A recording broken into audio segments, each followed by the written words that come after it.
নমস্কার বন্ধুরা, সুতোপার টুকিটাকি চ্যানেলে তোমাদের স্বাগত। আজকে আমার বাড়ির দুজন নতুন সদস্যর সঙ্গে তোমাদের আলাপ করে দিই। এই যে হলুদ যে পাখিটা দেখছো, এই দুটো আমার বড় মেয়ের পাখি, মানে আমার বড় মেয়ের বন্ধুই বলতে পারো। আমার বড় মেয়ে ওদের সঙ্গে অনেকটা সময় কাটায়, ওদের সঙ্গে থাকতে ভালোবাসে, এবং আমার হাজব্যান্ডও পাখি দুটোকে খুব ভালোবাসে। এই হলুদ পাখিটা হচ্ছে মেয়ে পাখি, আর এইটা হচ্ছে ছেলে পাখি। এই ছেলে পাখিটা মাঝে মাঝে বদমাইশি করলে মেয়ে পাখিটা আবার ছেলে পাখিটাকে ধরে মারে।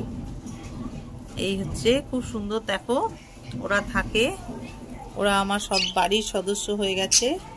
দেখতে পাচ্ছ হ্যাঙ্গারে দোল খাচ্ছে, দেখতে পাচ্ছ তোমরা। তোমরা কমেন্টে জানাবে আমার পাখি দুটো কেমন লাগলো। ভালো লাগলে লাইক দেবে, আর আবারও বলছি চেষ্টা করবে আমার চ্যানেলটা সাবস্ক্রাইব করতে। ঠিক আছে, এখনকার মতো টাটা। আবার পরে তোমাদেরকে নতুন